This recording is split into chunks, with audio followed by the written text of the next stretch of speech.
¿Qué tal? ¿Cómo están? Qué placer acompañarles. Soy Edson Sánchez y bienvenidos a Impacto Económico. Vamos de inmediato a repasar nuestros titulares. En México, el gobierno y el sector empresarial realizan ajustes en materia laboral en el marco del tratado trilateral suscrito con Estados Unidos y Canadá. En nuestro segmento En Contexto hablamos del avance de las fuentes de energías alternativas en medio de la actual crisis sanitaria de la COVID-19. Las caídas de las remesas previstas para este año afectarán a millones de personas en todo el orbe que dependen de estos recursos, según Naciones Unidas.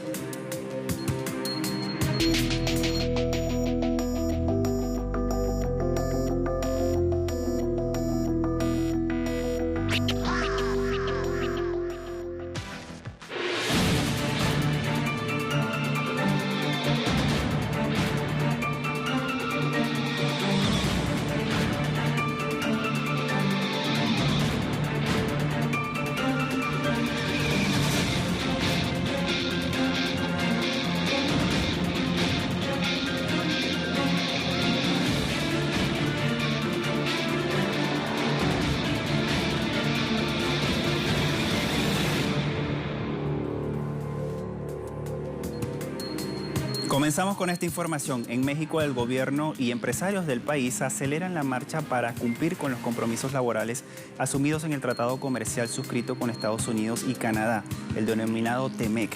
El tratado va a entrar en vigor el próximo 1 de julio y debido a ello México está acometiendo una reforma laboral por fases que, según los planes del Ejecutivo, estará completamente operativa en el año 2022. De acuerdo con la secretaria de Trabajo y Previsión Social, Luisa María Alcalde, la primera etapa está en marcha, a pesar de algunos retrasos en estos procesos.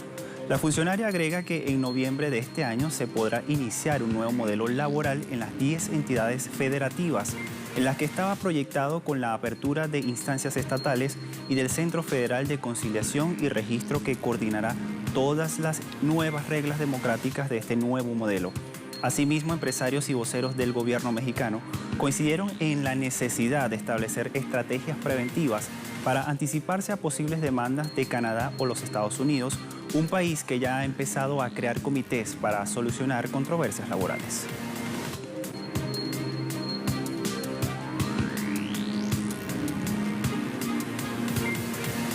Ecuador retoma los vuelos nacionales luego de 3 meses de cierre por la emergencia sanitaria que ha provocado la COVID-19.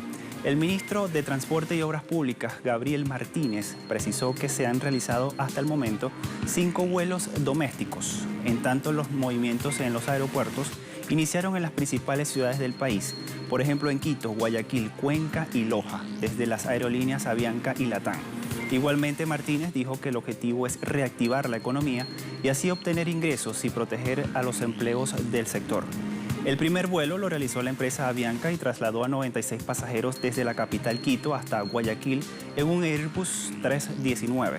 En este contexto, prevén que Avianca opere 16 frecuencias semanales entre Quito, Guayaquil y Manta. Por otra parte, Latam también inició sus operaciones hasta Guayaquil y Cuenca. En ambas aerolíneas, las rutas aumentarán de manera progresiva conforme a la demanda y a los permisos de las autoridades nacionales. Ecuador registra 47.322 casos positivos de COVID-19 y 3.929 fallecidos.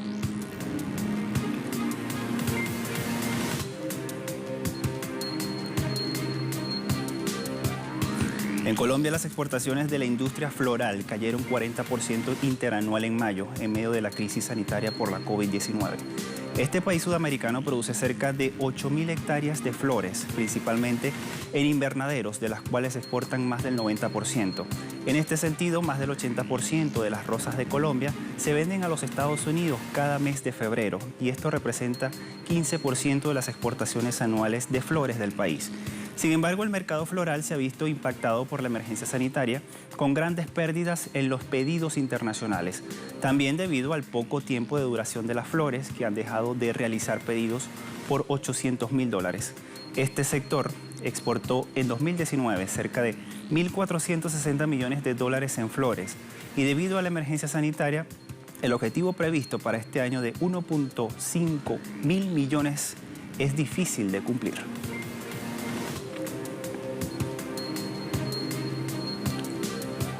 El investigador del Centro Estratégico Latinoamericano de Geopolítica, Guillermo Oglietti, asegura que la evasión de impuestos influye directamente en el índice inflacionario de la región. Vamos a revisar de inmediato su portal, el CELAC, allí en pantalla. El investigador dice que la evasión fiscal es inflacionaria porque le impide al Estado distribuir parte del dinero que se creó. Él agrega que el 90% o más de ese dinero evadido se fuga al exterior y por esa razón la inflación pasa a ser superinflacionaria porque lo evadido va a parar a demanda de dólares, depreciando las monedas e impulsando la inflación a través del canal del traslado a los precios de costos o las expectativas. El grueso de la evasión proviene de las estrategias de grandes empresas y multinacionales para transferir ganancias a jurisdicciones con la nula presión fiscal. En el caso de Argentina, por ejemplo, cita el investigador, las prácticas fiscales nocivas de las multinacionales se eleva a una cifra de 21.000 millones de dólares anuales. Esto quiere decir 4.4% del Producto Interno Bruto.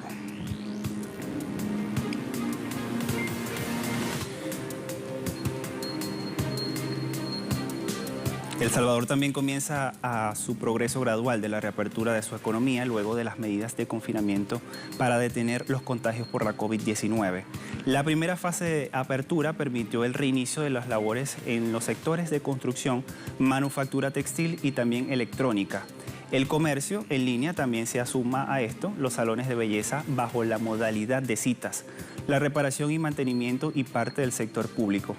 El presidente de este país, Nayib Bukele, expresó a través de las redes sociales que deben mantenerse las medidas de protección y distanciamiento social en las fases. Según la agencia francesa AFP, la reapertura comercial fue evidente en la capital San Salvador y en las populosas ciudades periféricas como Soyapango, Mexicanos y San Marcos. Hasta el lunes 15 de junio se contabilizaron 3.941 casos del nuevo coronavirus en este país, entre ellos 76 fallecidos.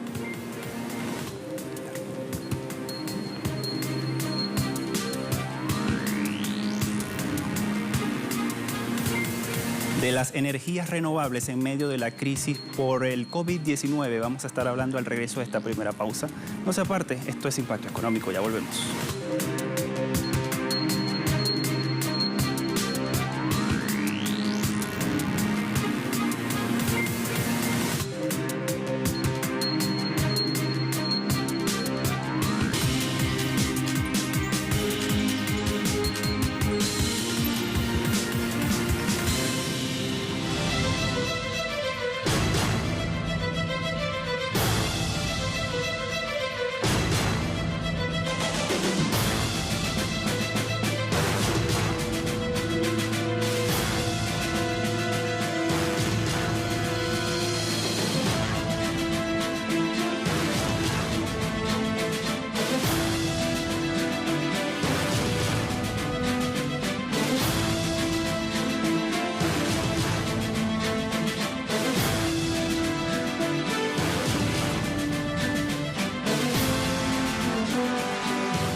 Cuando hablamos de la pandemia del COVID-19 que deja de cientos interrogantes en relación al futuro económico del mundo, una respuesta parece proceder de un campo emergente, actualmente provisto de sobradas muestras de eficacia. Estamos hablando del uso de las energías renovables.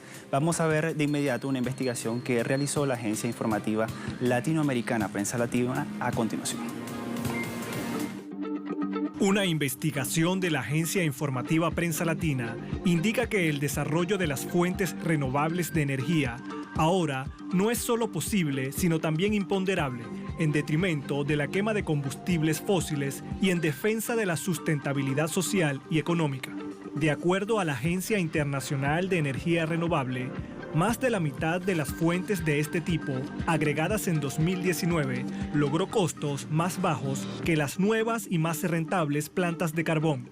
El estudio demostró que reemplazar los 500 gigavatios más costosos de carbón con energía solar fotovoltaica y eólica terrestre el próximo año reduciría los costos del sistema de energía en hasta $23.000 millones cada año.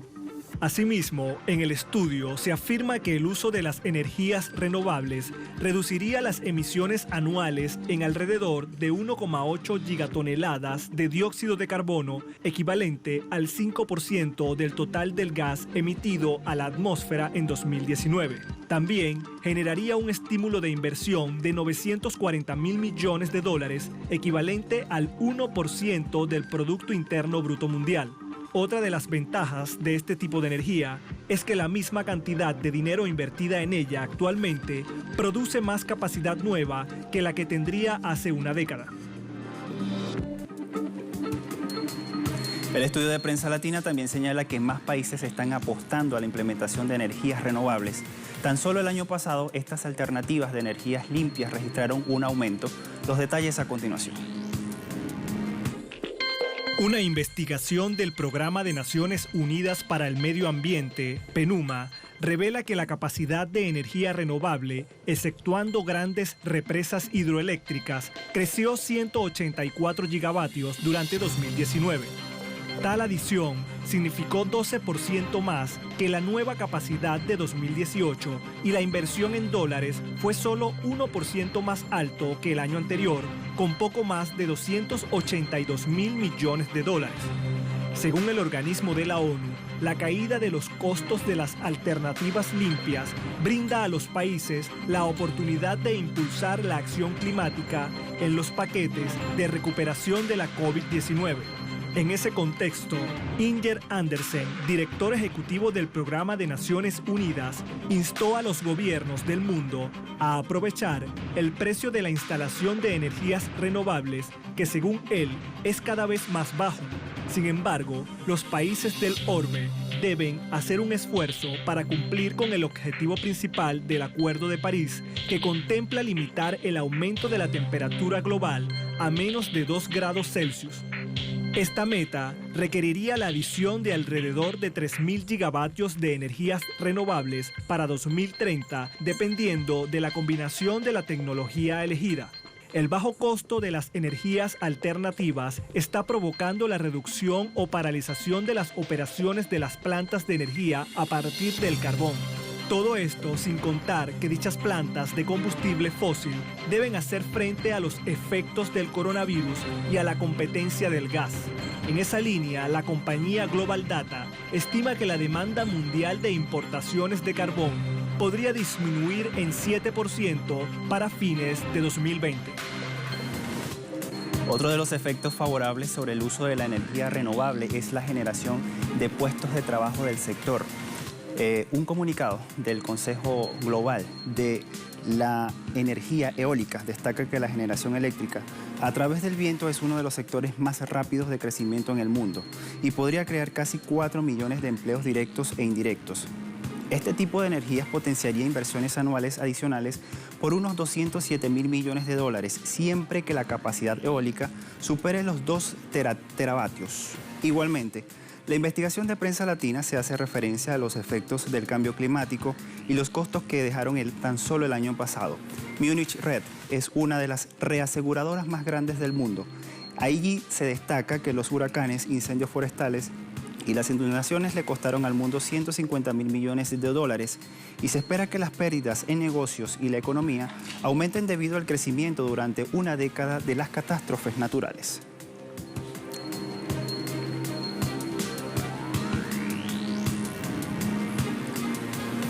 Las remesas en el mundo están a la baja. De este tema vamos a hablar al regreso de esta segunda pausa. No se aparte que ya volvemos con más.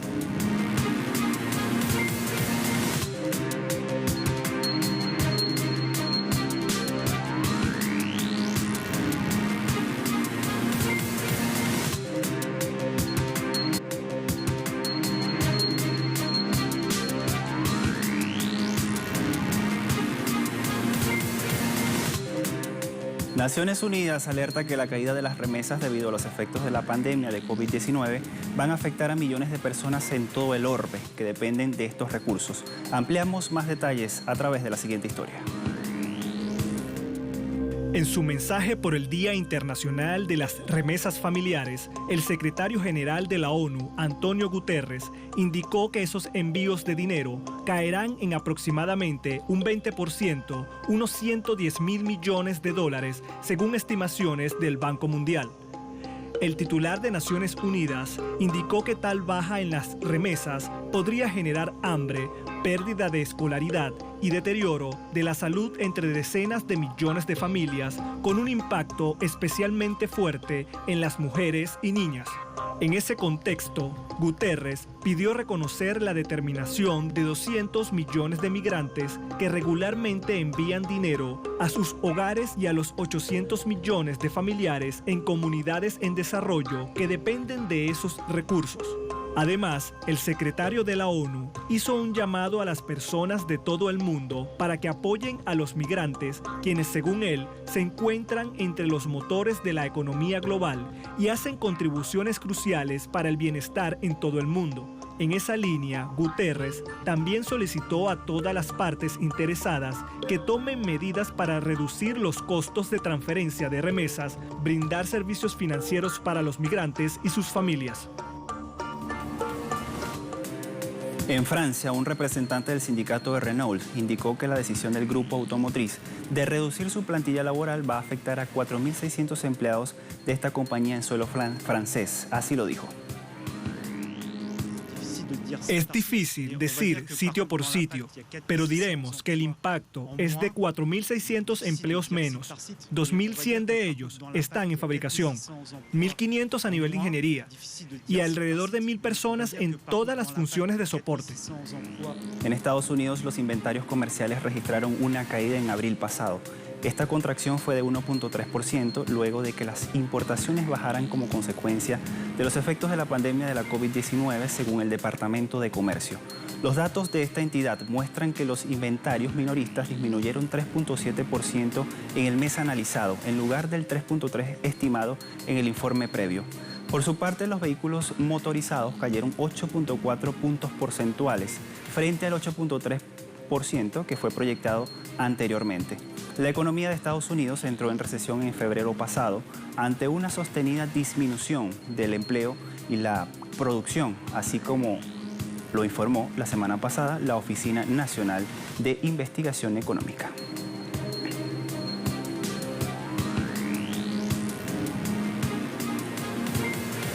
El primer ministro de Italia, Giuseppe Conte, trató de asegurar a la Unión Europea que los próximos fondos de recuperación que la Comisión Europea otorgará al país se van a gastar de manera bien.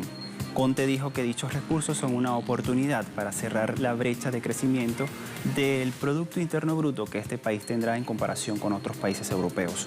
Asimismo, indicó que esta es una oportunidad para diseñar una Italia mejor, para trabajar en un complejo proyecto de inversión que puede hacer que el país sea más moderno, más verde y más socialmente inclusivo.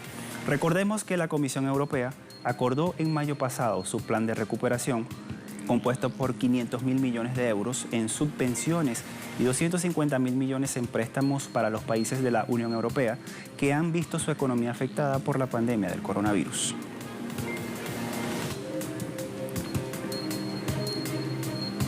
Y en medio de esta misma pandemia de coronavirus por la que atraviesa todo el mundo, vamos a revisar una información sobre la posible venta petrolera del próximo año. El portal web Sputnik titula de la siguiente manera: la Agencia Internacional de Energía prevé que la demanda mundial del petróleo en próximo año aumente 5.7 millones de barriles diarios. Con este aumento del próximo año se llegaría hasta los 97.4 millones de barriles por día, lo que será 2.4 millones de barriles diarios por debajo del nivel del año pasado. Según la organización, se trataría del mayor crecimiento anual de la historia por el retorno de la normalidad en los grandes ámbitos de la economía. Asimismo, la AIE estima que para el año en curso la demanda mundial de crudo se contraiga 8.1 millones de barriles por día, también una cifra récord en términos interanuales.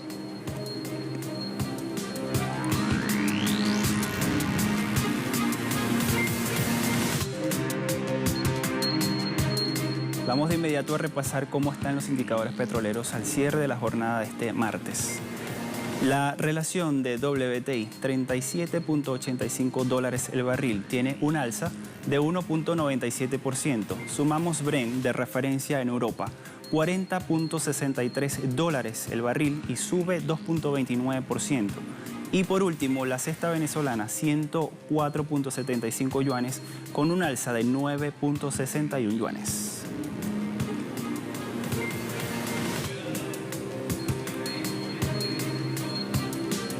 Con estos indicadores llegamos al final de esta emisión de Impacto Económico. La invitación para que siga todas nuestras redes sociales. A todos muchas gracias. Hasta la próxima. Chao.